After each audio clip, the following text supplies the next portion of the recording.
काय करावं काही सुचत नाही. एकतर MSCचा शेवटचा वर्ष, त्यात परीक्षा आणि घरच्यांचंही असं. विचार करत असतानाच आई आली. आई, अगं अनघा, का विचार केलायस मग तू? अनघा, आई कसला विचार? आई, अगं कसला काय, लग्नाचा. अनघा, आई तुम्हाला माझं सांगून झालंय. जोपर्यंत माझं MSC पूर्ण होत नाही तोपर्यंत मी लग्नाचा विचार नाही करणार. आई, अहो इकडे येताय का जरा? बाबा, आलो आलो, बोल काय झालं? आई, अहो बघा ना. अनघा हट्ट करून बसले. ऐकतच नाही. मी समजावून थकले आता. तुम्ही सांगा तिला. आणि हो, ते जोशींचा फोन आलेला. ते परवा यायचं म्हणतात अनघाला बघायला. सांगा जरा हिला समजावून, मग त्यांचा फोन करून कळवावे लागेल. बाबा, मी बोललो तो तिच्याशी, तू जरा शांत हो. अगं आहे बघ बाळा, सगळ्यांनाच कधी ना कधी लग्न करून सासरी जावंच लागतं बाळा. ती रीतच आहे दुनियेची. अनघा, बाबा मग मी कुठे नाही म्हणते, फक्त एवढेच म्हणते आहे की इतकी घाई का? मला माझं शिक्षण पूर्ण करायचं आहे. नंतर स्वतःच्या पायावर उभी राहायचं आहे. मग करेल की लग्न. बाबा, अगं बाळा, ते तर तू लग्न झाल्यावरही करू शकते. त्यात काय एवढं, पण हे स्थळ खूप चांगलं आहे. परत असं स्थळ येईल की नाही माहीत नाही. मला असं वाटत आहे तू लग्नाचा विचार करावा. बाकी तू समजदार आहेस. आई, अनघा बाळा, आता सोड हा हट्ट. मी जोशींना फोन करून कळवते की या म्हणून. तू तयारीला लाग. अनघा, काय करू काही कळत नाहीये. एकतर शेवटच्या वर्षाचं टेन्शन, त्यात हे लग्नाचं. मी तर अजून लग्नाचा विचार देखील केला नाहीये. बघायला आल्यावर काय विचारू हे मला कळत नाहीये आणि खूप घाई होते असं पण मला वाटत आहे. आई, आला का? अगं जोशी कुटुंब परवा येताय तुला बघायला. मुलगा खूप चांगला आहे, म्हणून नोकरी करतोय. एकुलता एक आहे. आई वडिलांना सुखात राहील माझी लेक, तिकडे अनघाला म्हणत. आणि आला का, तुला जे विचारायचे ते विचारून घे बाळा. त्यांना काही टेन्शन घ्यायचं नाही. आम्ही आहोत ना. च्या मनात अनघाच्या आई वडिलांनी अतिशय घाईने अनघाला समजावून स्थळ बोलावलं. खरं तर अनघा आतून घाबरलेली, अस्वस्थ. कारण लग्नाचा विचार अजून केलाच नसतानाही स्थळ येत असल्यामुळे तिला काही सुचेनासे झाले. घरात तयारी सुरू झाली. पाहुणे येणार म्हणून ती आपली विचारात की आता काय होईल माझं पुढे, काय करू काही कळेनाच. तेवढ्यात आई आली माझ्या खोलीत. आई, अगं अनघा, हे बघ ही साडी मी खास तुझ्यासाठी ठेवलेली. तुला बघायला येते ना तेव्हा तू ही साडी घालशील. कशी आहे साडी, आवडली का तुला? अनघा, हो छान आहे. आई, चल मग तू पटापटा तयारी कर. ते लोक निघालेत म्हणे, येतील थोड्या वेळात. तुला काही मदत लागली तर मला हाक मार. हा. बिचारी अनघा अस्वस्थ होते तशीच लागली तयारी करायला. तयारी करून विचार करत बसली होती आपल्या खोलीत. तेवढ्यात पाहुणे मंडळी आणि अनघा गाडीचा आवाज ऐकून अजूनच घाबरली. तिला काही सुचेनासे झाले. आतून पार तिचा थरकाप होत होता. पाहुणे घरात आले. चहा पाणी झालं. बराच वेळ सगळ्यांच्या गप्पा झाल्या. आता ती वेळ आली होती अनघाला बाहेर जाण्याची. अनघाची आई अनघाला घ्यायला आली. अनघा खूपच घाबरलेली, कारण तिच्यासाठी हे सगळं नवीनच होतं. आईसोबत अनघा बाहेर गेली आणि समोर आलेल्या खुर्चीवर बसली. तेवढ्यात अनघाच्या वडिलांनी पाहुणे मंडळींना अनघाला काय विचारायचे ते विचारा म्हणून सांगितले. अनघा आपली खाली मान घालून थरथर करतच होती. तेवढ्यात एक करून सगळ्यांनी प्रश्न विचारले. मुलानेही 1-2 प्रश्न विचारले. अनघाने योग्य पद्धतीने सगळ्यांच्या प्रश्नांची उत्तरे दिली. बोलून झाल्यावर अनघा आत गेली.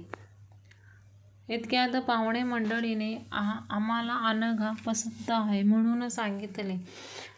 अनघाच्या आई वडिलांना खूप आनंद झाला, कारण त्यांना आधीच मुलगा बघता क्षणीच पसंत म्हणजेच आवडला होता. आता प्रश्न होता तो अनघाचा होकार देण्याचा. आई वडिलांनी आत जाऊन अनघाशी बोलणे केले आणि समजावले की मुलगा चांगला आहे आणि घरचेही सुसंस्कृत आहेत. तुला काय वाटतं?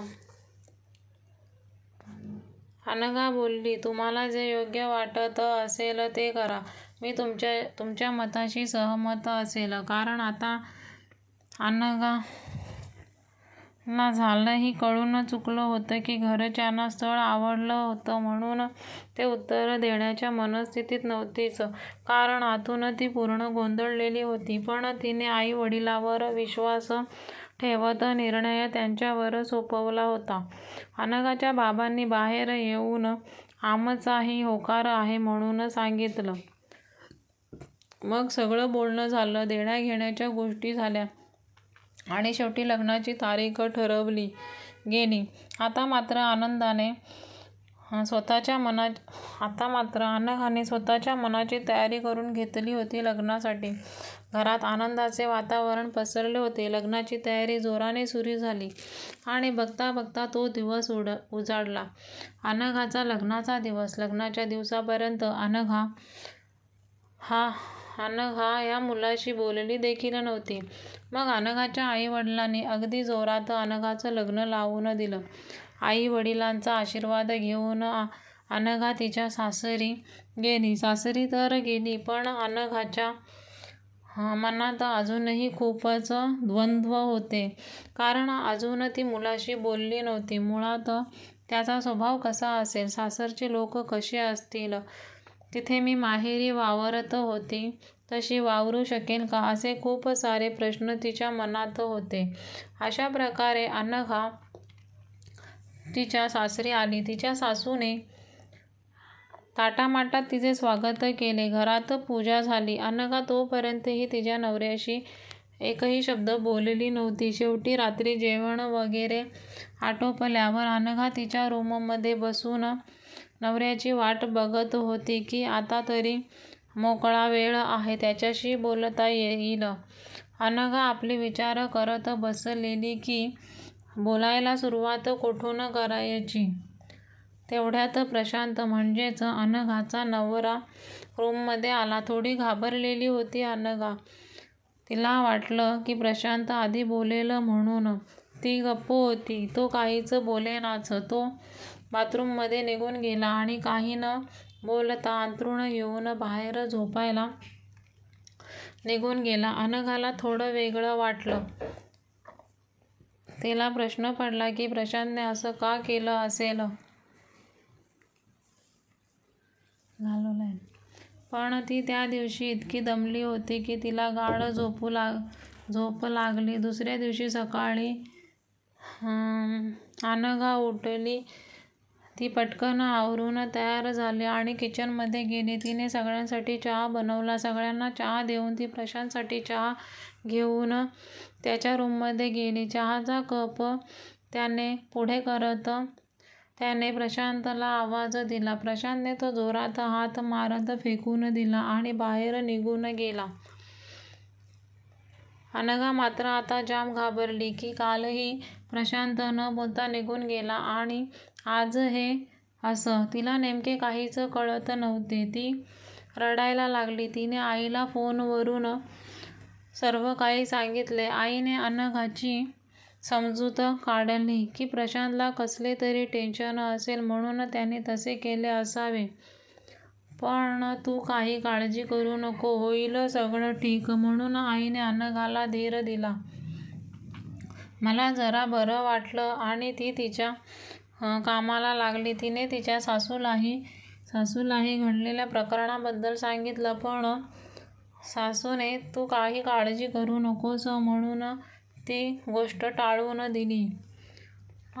दुसऱ्या दिवशी अनघाचे बाबा तिला माहेरी घेऊन जाण्यासाठी आले. अनघा खूप खुश होती, कारण माहेर जाणार होती. अनघाने बाबांसाठी चहा टाकला. सगळ्यांनी चहा घेत गप्पा केल्या. मग अनघाने सासू सासऱ्यांचे पाया पडून नमस्कार केले आणि तिच्या रूममध्ये जाऊन प्रशांतला सांगितले की मी माहेरी जाते. त्यावर प्रशांत काहीही बोलला नाही, फक्त बघत होता तिच्याकडे.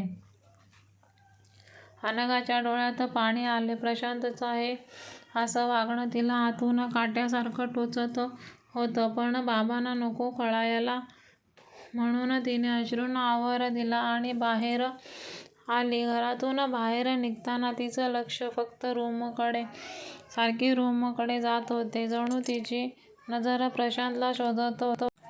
बाबांसोबत ती माहेरी आली. आईला घट्ट मिठी मारून तिला रडायला आलं. आईशी गप्पा मारून जरा कुठे तिला बरं वाटलं. ती प्रशांतच्या फोनची वाट बघत होती की कधी त्याचा फोन येईल आणि ती बोलेल. 2-3 दिवस झाले आता तिला माहेरी राहून. उद्या उजाडल्यावर सासरी निघायचे होते. ती वाटच बघत होती की प्रशांत तिला घ्यायला येईल आणि ती जाईल म्हणून.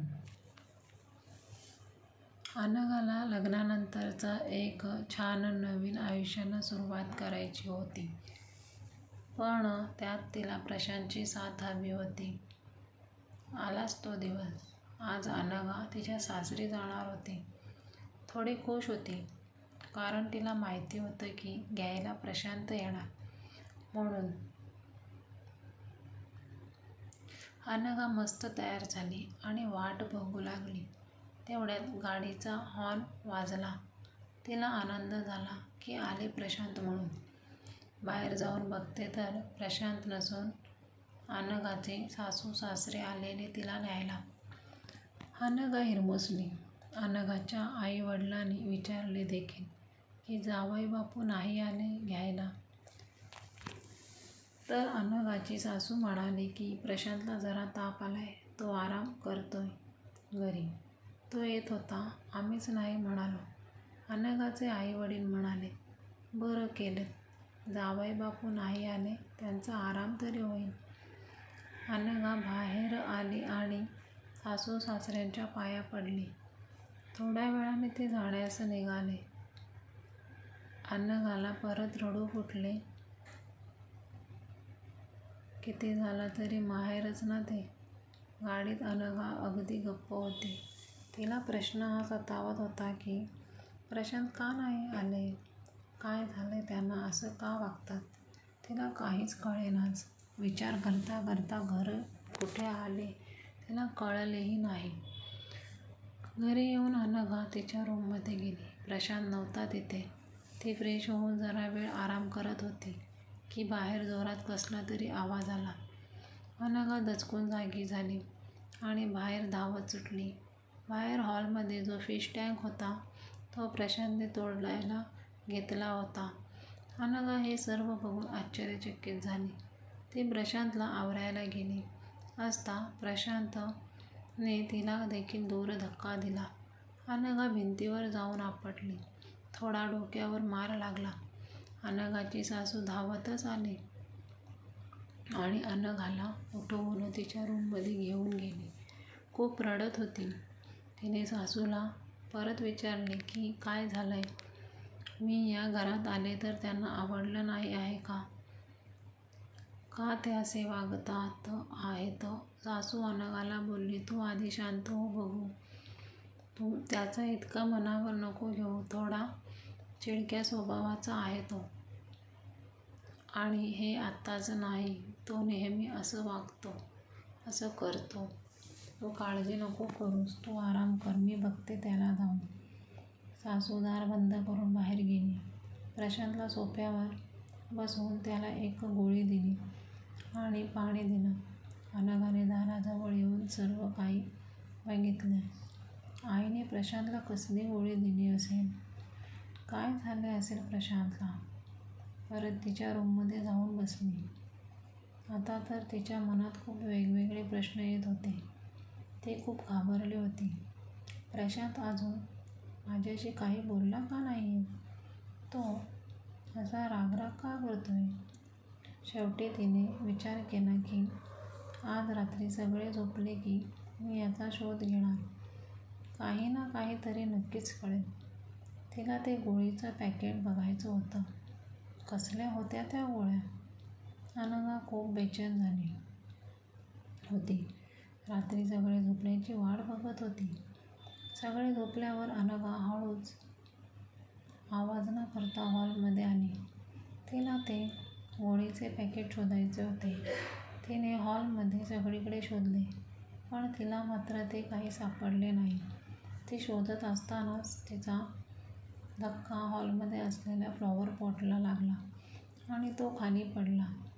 प्रशांत हॉलमध्ये झोपला होता. तो आवाज ऐकून जागा झाला. तोच अनघा रूममध्ये पळाली आणि दार बंद करून झोपली. थोड्या वेळाने प्रशांत देखील झोपू गेला.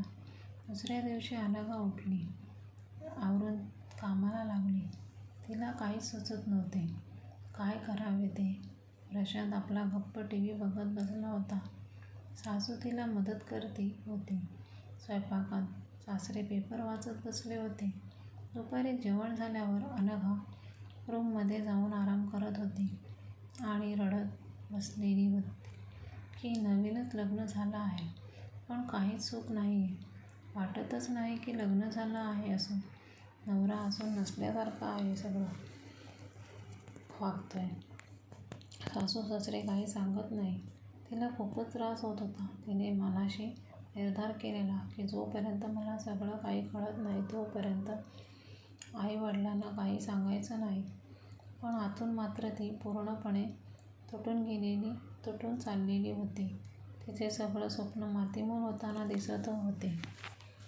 त्यात शेवटच्या वर्षाची परीक्षा कशी द्यायची हेही तिला कळत नव्हते. तेवढ्यात अनघाला केतकीचा फोन आला. अनघाला तिचा राग आलेला, कारण केतकी लग्नाला आली नव्हती.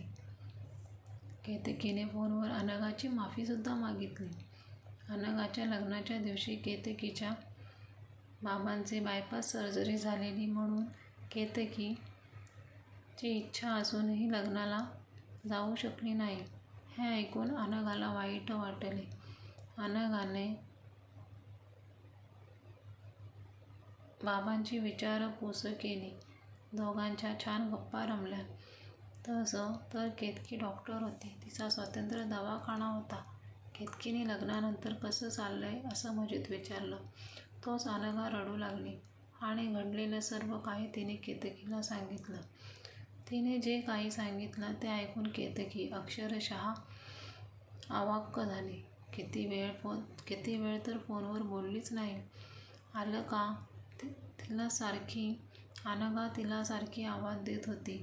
येते की काय झालं? पण केतकी मात्र ते सर्व काही ऐकून निशब्द झालेली. अनघापेक्षाही मोठा धक्का केतकीला बसला आणि केतकीने एकाएकी फोन ठेवला. केतकीने फोन ठेवताच अनघाला वाटलं केतकीला काही काम आले असेल म्हणून तिने कट केला असेल फोन. पण तिकडे केतकी मात्र वेगळ्याच विचारात होती. तिच्या पायाखालची जमीनच जणू सरकली होती. इकडे अनघा आवरून बाहेर आली. सगळ्यांसाठी चहा टाकला. रात्री जेवणाची तयारी सुरू झाली. अनघा शांत होती. तिचे काम करत होती. सगळ्यांची जेवण आटोपली. अनघा तिच्या रूममध्ये जाऊन झोपायच्या तयारीत होती. तिने दार लोटून दिवे बंद केले आणि तिच्या पलंगावर झोपली. तोच दार उघडण्याचा आवाज आला. दाराकडे बघू लागली. बघते तर काय, प्रशांत आत आला होता आणि आत येऊन तो तिच्या बाजूला येऊन झोपला. ती जरा घाबरलीच, पण प्रशांत तिकडे तोंड करून झोपला होता. अनघाने हळूच पांघरून प्रशांतच्या अंगावर टाकले.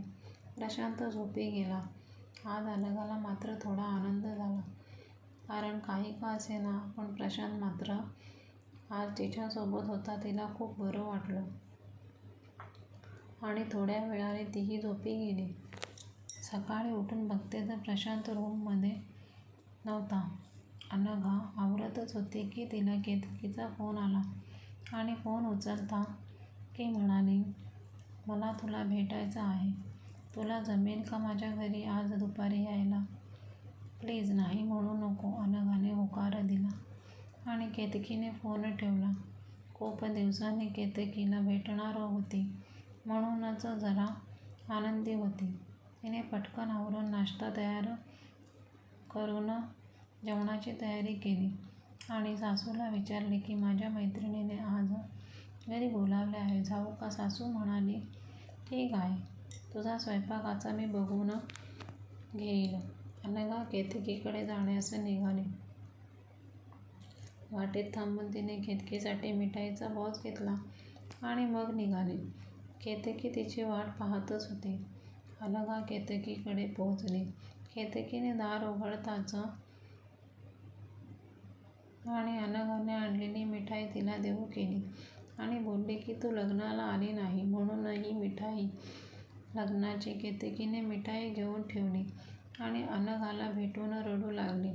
अनघा केतकीला बोलली, आज तू दवाखान्यात नाही गेली का? केतकी म्हणाली, दुपारी जेवणासाठी घरी येते, जाईल थोड्या वेळात, पण तुला मला महत्त्वाचे काही तरी बोलायचे आहे माझ्या रूममध्ये. अनघा म्हणाली, हो जाऊ, पण आधी मला बाबांना भेटू दे. म्हणत ती बाबांना भेटली. त्यांच्याशी गप्पा केला. जीव वर खाली होत होता, कारण जे काही सांगणार होती ते अनघा पचवू शकेल की नाही याची तिला भीती वाटत होती. तिथे की आता बाबांनी अनघाच्या हातात लग्नाचे पाकीट दिलं आणि अखंड सौभाग्यवती भव हा आशीर्वाद दिला. अनघाच्या डोळ्यात चटकन पाणी आले. बाबांनी विचारले, अनघा बाळा, काय झालं? सर्व काही ठीक आहे ना? अनघा उत्तरली, हो बाबा, तुम्हाला भेटून मला माझ्या बाबांची आठवण आली म्हणून हे अश्रू आले. की ते तिच्या बाबाने अनघाच्या डोक्यावरून मायेने हात फिरवला. पूर्वाला. केतकी म्हणाली, बाबा, मी अनघाला आत घेऊन जाते. थोडा वेळ. बाबा म्हणाले, जा जा, खूप दिवसांनी भेटते आहे. असं पण दोघी आणि केतकी अनघाला घेऊन आत गेली. म्हणून सांगितले फोटो दाखवण्यासाठी फोन काढला तर तो फोन बंद झाला होता. अनघा बोलली, चार्जिंगला लावते फोन. चार्ज नाही आहे. तोपर्यंत तू बोलणं. तुला मला काहीतरी सांगायचं होतं ना की?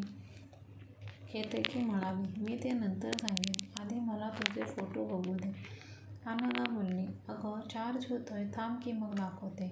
तू सांग ना काय सांगणार होती? केतकी म्हणाली, नाही, मी जे सांगणार आहे ते तुझ्या फोटोशी निगडीत आहे म्हणून मला आधी फोटो बघणे गरजेचे आहे. अनघाला हसू आले. की काय बोलत होती तिला काहीच कळत नव्हते. पण केतकी वेगळ्या विचारात होती. तिला अनघाच्या लग्नाचे फोटो बघणे अत्यंत गरजेचे झाले होते. त्याशिवाय ती निष्कर्ष काढू शकत नव्हती. दोघांच्या गप्पा रंगल्या होत्या. केतकीचं संपूर्ण लक्ष मात्र अनघाच्या फोनकडे होतं. बोलता बोलता अनघाचा फोन चार्ज झाला होता. केतकीने पटकन फोटो दाखव म्हणून अनघाला सांगितले. अनघाने फोन घेतला आणि केतकीला तिच्या लग्नाचे फोटो दाखवत म्हणाली, हे घे बघ, केव्हापासून तुझा फोटो पुराण सुरू आहे. असं म्हणत अनघाने तिचा फोन केतकीला दिला. आता मात्र केतकी मनातून खूप घाबरलेली होती. तिला जी भीती होती ती खरी ठरते की काय फोटो बघून, असे तिला वाटू लागले. जसा तिने अनघाच्या लग्नाचा फोटो बघितला, केतकीच्या पायाखालची जमीन सरकली. ती एकदमच स्तब्ध झाली. अनघाने तिला विचारलं, आता सांग, तू काय सांगणार होती ते? पण आता केतकीची चिंता अधिक वाढली होती. अनघाला कसं सांगू? ती पचवू शकेल का हे सर्व? याचा विचार ती करत होती. तेवढ्यात अनघाने पुन्हा केतकीला विचारले, काय झालं केतकी? तुला फोटो बघून असा धक्का का बसला तुला? केतकी गंभीर झाली आणि अनघाला बोलली. अनघाची शंका कालपासून माझ्या मनात होती ती खरी ठरली. कोणाला काहीच समजत नव्हते केतकी काय बोलते आहे. अनघा बोलणे. केतकी सरळ भाषेत सांग, काय म्हणायचं आहे तुला? केतकी म्हणाली. अनघा आधी तुझे मन खंबीर करून ठेव. ऐकू मी काय सांगते आहे ते. अनघा थोडी घाबरली पण केतकीला म्हणाली, हा तू बोल, असं का आहे ह्या फोटोत जो तुला इतका मोठा धक्का बसला? केतकी म्हणाली, प्रशांत जोशीच ना तुझ्या नवऱ्याचं नाव? अनघा हसून बोलली, अगं केतकी, हा कुठला प्रश्न आहे? हो, हेच नाव आहे माझ्या नवऱ्याचं. पण का गं, काय झालं? मग अनघा, तुझा नवरा माझा पेशंट आहे. अनघाला मात्र आता घाम फुटला होता. पुढे आणखी केतकी काय बोलेल यामुळे. अनघा बोलली, पेशंट आणि माझा नवरा? केतकी बोलली, हो, साधारण मागील 2 वर्षापासून तो माझ्या दवाखान्यात येतोय. मीच बघते त्याला. केतकीने अनघाचा हात पकडला आणि तिला सांत्वन देत म्हणाली, हा प्रशांतला गंभीर मानसिक आजार आहे आणि लहानपणापासूनच तो तसा आहे. त्याचा एकटा राहतो. त्याला नीट बोलता देखील येत नाही. खूपच चिडचिड करतो. म्हणजे थोडक्यात त्याला वेडा म्हटलं तरी चालेल. याआधी त्याची कुठे ट्रीटमेंट सुरू होती की नाही माहीत मला, पण मागील 2 वर्षापासून त्याची ट्रीटमेंट माझ्याकडे सुरू आहे. त्याच्याच गोळ्या घेतो तो. हे सगळं ऐकून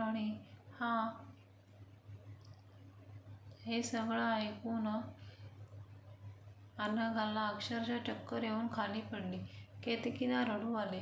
केतकीने तिच्या आईवडिलांना देखील अनघाबद्दल जे घडलं ते सांगितलं. सगळे चिंतेत होते.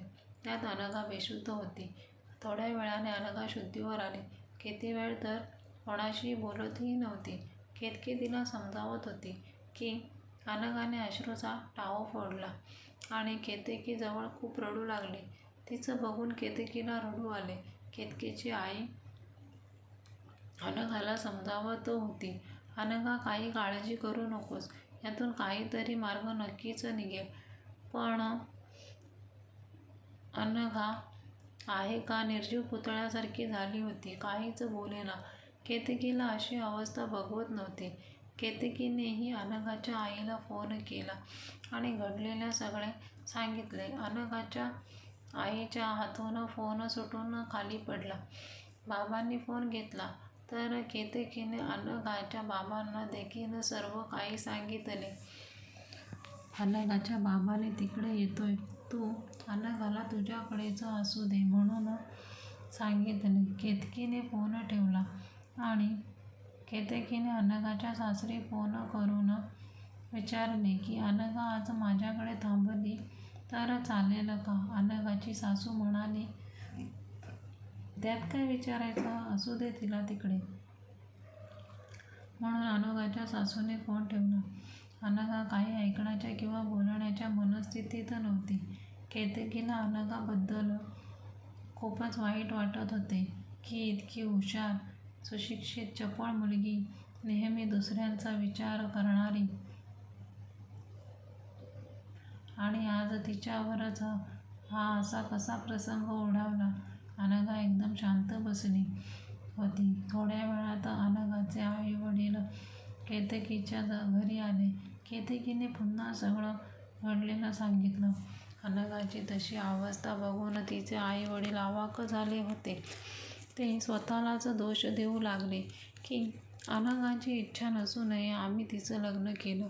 तिला तर बिचारीला तिचं शिक्षण पूर्ण करायचं होते. आम्ही स्वतः तिला या खड्ड्यात उडी मारायला सांगितली म्हणून रडू लागले. यात जितका दोष अनघाच्या सासू सासऱ्याचा होता तितकाच दोष आमचा देखील आहे. अनघाचे वडील पुढे म्हणाले, त्याने त्याचा मुलगा वेडा आहे हे आमच्यापासून लपवून पण खूप मोठी चुकी केली आहे. यासाठी आम्ही त्यांना सोडणार नाही, त्यांच्यावर केस करू, असं अनघाची आई म्हणाली. तोच अनघा पुन्हा मोठ्या मोठ्याने रडू लागली. अनेकांची अशी झालेली अवस्था पाहून सगळ्यांचे डोळे अनघाची अशी झालेली अवस्था पाहून सगळ्यांचे डोळे पाणावले होते. बिचारी अनघा एकसारखी रडत होती. तिचं सर्व काही संपून गेलं होते. अनघाचे वडील उठले आणि म्हणाले, आत्ताच्या आत्ता चला, आपण त्यांना जाब विचारू की का ते असे वागले. आई वडील केतकी अनघाला घेऊन निघाले तिच्या घरी जायला. ती तर बोलाच्या मनस्थितीत देखील नव्हती. ती तिच्या सासरी गेली. दार तिच्या सासूनेच उघडले. अनघाची सासू केतकीला बघून अवाक झाली की केतकी यांच्यासोबत कशी काय. सगळेजण आत आले. अनघाची सासू म्हणाली, यांना बसा. अनघाचे आई वडील अत्यंत रोषात होते. त्यांनी अनघाच्या सासऱ्यांना बाहेर बोलवा म्हणून सांगितले. अनघाचे सासरेही बाहेर आले. आता मात्र अनघाचे वडील खूप चिडले होते आणि तिच्या सासू सासऱ्यांना म्हणाले, तुमचा मुलगा वेडा आहे, हे आमच्यापासून का लपवून ठेवले. अनघाच्या सासू सासऱ्यांचा चेहरा त्यावेळेस बघण्यासारखा झाला होता. दोघांनी खाली मान टाकलेली अनघा आपली स्तब्ध उभी होती. त्यांच्या तर खूप बाचाबाची झाली. अनघाच्या वडिलांनी मी तुमच्यावर केस करतोय म्हणून सांगितले आणि तिची माफी मागू लागली. पण ती बिचारी काहीच बोलण्याच्या मनस्थितीत नव्हतीच. अनघाची सासू म्हणाली, आमचं खरंच चुकलं. आम्ही ही गोष्ट लपवली. पण तुम्ही केस करू नका. आपण आपापसात सोडवू हा प्रश्न. अनघाची आई तिच्या सासूला बोलली, तुम्ही सुद्धा एक आई आहात. तुम्हाला असं करताना लाज नाही का वाटली. एका मुलीचे जीवन तुमच्या मुलामुळे तुम्ही चक्क उद्ध्वस्त करून टाकलं. तुम्हाला मुलगी असती ना तर कळालं असतं तुम्हाला की किती त्रास होतो ते. आणि येथे की जी प्रशांतची डॉक्टर होती तिनेही अनघाच्या सासू सासऱ्यांना मी अनघाची मैत्रीण आहे म्हणून ओळख दिली. आणि आज अनघा माझ्याकडेच आली होती. ती तर बिचारी अज्ञात होती या गोष्टीला घेऊन. जेव्हा तिने तिचा लग्नाचा फोटो मला दाखवला तेव्हा सगळं उघडकीस आलं. असे केले की अन्यथा सासूला म्हणाली, आणि एक मैत्रिणीच्या नात्याने सांगते, तुम्ही खूप चुकीचे वागले आहात. याची शिक्षाही तुम्हाला मिळालाच पाहिजे. असे बोलून सगळे अनघाला घेऊन तिथून निघून गेले. शेवटी व्हायचं तेच झालं. अनघाच्या सासू सासरे यांच्यावर अनघाच्या आई वडिलांनी केस केली. केसचा निकाल लागेपर्यंत 7-8 महिने उलटून गेले. निकाल अनघाच्या बाजूने लागला. जेवढ्या लग्नात याने दिलं होतं ते सगळं त्यांना परत मिळालं. दोघांचा घटस्फोट झाला. अनघाच्या सासू सासऱ्यांना 6 महिन्याचे कारागृहाचे शिक्षा झाली आणि प्रशांतला मानसिक वॉर्डमध्ये शिफ्ट करण्यात आले. पण ह्या सगळ्यात अनघाचा कुठे चुकलं सांगा ना. काय दोष होता तिचा म्हणून तिच्यासोबत हे असं घडलं. तिची स्वप्न खूप होती. तिला स्वतःच्या पायावर उभे राहायचं होतं. एका चांगल्या घरातून सुशिक्षित असलेलं एक मुलगी तिच्यासोबत असं काही घडणार होतं याची जरा देखील कल्पना बिचारीला नव्हती. तिची लग्नाची इच्छा नसताना आई वडिलांमुळे तिचे लग्न केले होते. हे चुकलं होतं का तिचं. जे व्हायचं ते झालं हो. पण अनघाच्या मागे एक घटस्फोटाचा शिक्का लागला ना, त्याचं काय. समाज तिला कारणीभूत ठरवेल ना चुकी नसतानाही. का तर मुलीची इज्जत काचेच्या भांड्यासारखी असते म्हणे. भांड्याला तडा जाता कामा नये. पुरुषप्रधान असलेली आपली संस्कृती पुरुषांना कधीच जबाबदार ठरवत नसते. भले चूक पुरुषाची असो, त्यांची थोडी इज्जत जाते. त्याचं काय. एक लग्न मोडलं की लगेच दुसरा करता येतात. त्यांना कोणीच नावं ठेवत नाही. पण सगळ्यात आधी मात्र मुलींना ग्राह्य धरला जातात. आणि हा शिक्का असा असतो की कधीच पुसला जात नाही आणि ती बिचारी आतून तुटते. ते वेगळे. आज देखील आपल्या समाजात अनेक अनघा आणि प्रशांत असतील. लग्न म्हणजे खेळ नसतो. ते पवित्र नातं असतं, निर्मळ नातं असतं. त्यात अशा गोष्टी लपून कशा चालतील? आणि हो, जेवढी चूक अनघाच्या सासू सासऱ्यांची होती तेवढी चूक अनघाच्या आई-वडिलांची सुद्धा होती. त्याने त्यांचा निर्णय अनघावर लादला होता. तिने तर आई-वडिलांच्या इच्छेखातर स्वतःचे जीवन आगीत झोकून दिले. स्वप्नांना मागे टाकून तिला तर यातून फक्त वेदनाच मिळाल्या. बस, बाकी काही नाही. तुझं पूर्ण आयुष्यच उद्ध्वस्त झाल्यासारखे होते. जणू काही जिवंत असूनही बिचारी निर्जीव झाली होती.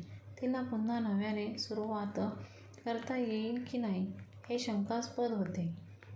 तिचे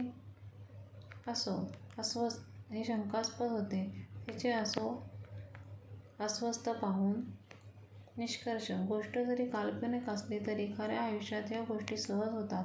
आजही मुलांना पुढे केलं जातं आणि मुलींना मागे ठेवलं जातं.